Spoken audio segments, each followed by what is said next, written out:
तो हेलो दोस्तों, आपका स्वागत है एजुकेशनल गुरु बाय प्रियांशु चैनल में। तो आज का यह वीडियो बहुत ही ज़्यादा इंपॉर्टेंट होने वाला है, क्योंकि आज के हम लोग इस वीडियो में क्लास 10 संस्कृत का हम लोग 25 से 30 हम लोग बहुत ही ज़्यादा इंपॉर्टेंट प्रश्न को देखने वाले हैं। तो बिना देरी के इस वीडियो को शुरू करते हैं। पहला का प्रश्न कहता है कि पटना जो शब्द है उसकी उत्पत्ति, पटना शब्द की उत्पत्ति किस शब्द से हुई है। तो पटना शब्द की उत्पत्ति किस शब्द से हुई है जी? तो पतन शब्द से हुई है। ऑप्शन नंबर बी हो जाएगा।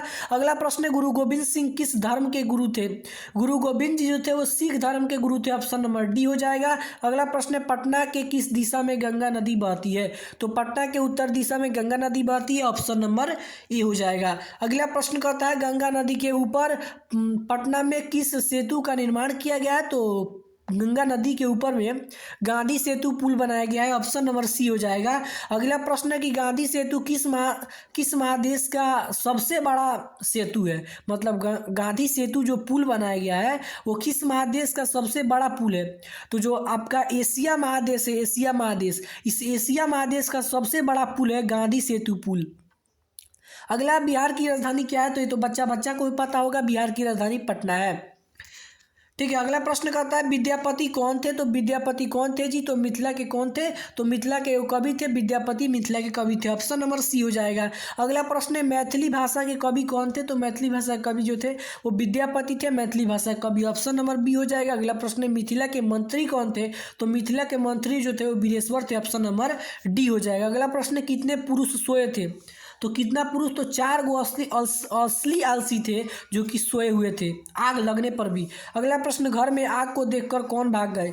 तो जितने भी धूर्त लोग थे, धूर्त लोग जो बनावटी आलस को ग्रहण करके आए थे वो घर में आग को देख करके भाग गए। अगला प्रश्न कहता है, वीरेश्वर जो था उसका स्वभाव कैसा था। तो वीरेश्वर जो था दानशील था और कारुणिक था। ऑप्शन नंबर ए हो जाएगा। अगला प्रश्न, स्त्रियों का गति कौन होता है। तो स्त्रियों का जो गति होता है वो पति होता है। ऑप्शन नंबर ए हो जाएगा। अगला प्रश्न कहता है, वागदानम जो है किस संस्कार में होता है। तो वागदानम जो है विवाह संस्कार में होता है। ऑप्शन नंबर बी हो जाएगा। अगला प्रश्न है, विवाह संस्कार के अंतर्गत क्या नहीं होता है। तो विवाह संस्कार के अंतर्गत गौदान नहीं होता है, गौदान शिक्षा संस्कार के अंतर्गत होता है। अगला प्रश्न करता है, विवाह संस्कार जो है पूर्ण करते हुए मनुष्य कहाँ प्रवेश करता है। तो विवाह संस्कार को करने के बाद जो मनुष्य है वो गृहस्थ जीवन में क्या करता है, प्रवेश करता है। किस जीवन में? गृहस्थ जीवन में। ऑप्शन नंबर सी हो जाएगा। अगला प्रश्न है, विवाह एगो संसार होता है जो कि क्या है, बहुत ही ज़्यादा पवित्र संस्कार है विवाह संस्कार। अगला प्रश्न कहता है कि पाणी ग्रहण जो है वो किस संस्कार के अंतर्गत होता है। तो पाणी ग्रहण जो है वो विवाह संस्कार में होता है। Option number C. अगला प्रश्न है, अंतिम संस्कार का नाम है। तो अंतिम संस्कार का नाम क्या है। तो जो अंतिम संस्कार है उसी को कहा जाता है समवर्तन संस्कार। जो अंतिम शिक्षा संस्कार, देखिए अंतिम संस्कार तो आपका मरने के बाद होता है, लेकिन अंतिम शिक्षा जो संस्कार होता है उसी को कहा जाता है समवर्तन संस्कार। और समवर्तन संस्कार के बाद जो बच्चा होता है, जो लड़का होता है, संस्कार होता है। ठीक है। अगला प्रश्न कहता है, अंत्येष्टि संस्कार कब होता है। तो अंत्येष्टि मतलब अंतिम एष्टि मतलब कि अंतिम संस्कार, तो यह जो संस्कार होता है आपका मौत के बाद होता है। Option number C. अगला प्रश्न है, अक्षर आरंभ कैसा संस्कार है। तो अक्षरा आरंभ जो संस्कार है वह कैसा संस्कार है। तो अक्षरा आरंभ जो संस्कार है वह शिक्षा संस्कार के अंतर्गत आता है, क्योंकि इसके अंतर्गत बच्चा सबसे पहला बार अक्षर को लिखना या पढ़ना जानता है। ठीक है। अगला प्रश्न आपका कहता है कि मंदाकिनी नदी में कौन स्नान करते हैं। तो मंदाकिनी नदी में ऋषि लोग स्नान करते हैं। ऑप्शन नंबर सी हो जाएगा। अगला प्रश्न है, मंदाकिनी नदी किस पर्वत के निकट बहती है। तो जो मंदाकिनी नदी है आपका वह किस पर्वत के निकट बहती है जी। तो चित्रकूट पर्वत के नीचे बहती है या पास में बहती है। ऑप्शन नंबर सी हो जाएगा। अगला प्रश्न है, मंदाकिनी नदी जो है किस नदी के निकट बहती है। तो मंदाकिनी नदी जो है वह आपका किस नदी के निकट बहती है, मतलब किस के निकट बहती है।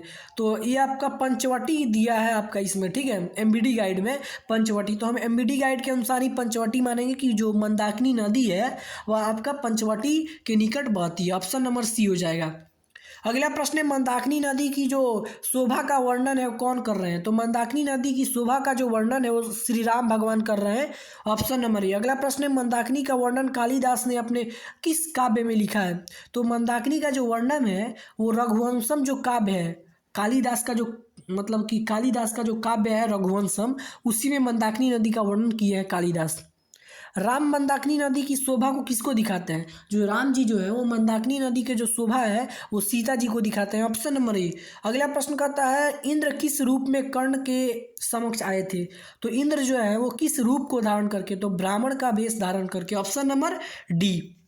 अगला प्रश्न आपका कहता है कि जो इच्छा नहीं है कर्ण ऐसा कौन कहता है? मतलब कि इच्छा नहीं है कर्ण ऐसा कौन कहता है? या प्रश्न ये भी पूछ सकता है कि ने छामी किसने बार बार कह रहा था? मतलब नहीं चाहिए नहीं चाहिए, यह कौन कर रहा था जी? तो इंद्र भगवान कह रहे थे जो ब्राह्मण के रूप में आए थे। Option number D. अगला प्रश्न है सबसे पहले कर्ण ने क्या दिया?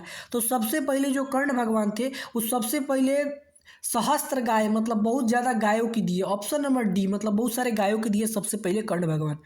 अगला है कि समय के अतिक्रमण से मतलब कि समय के परिवर्तन के अनुसार किसका क्षय हो जाता है? मतलब कौन ऐसा चीज़ है जो समय के परिवर्तन के अनुसार नष्ट हो जाता है? तो शिक्षा भी जो है वो समय के बदलने के अनुसार वो भी नष्ट हो जाता है।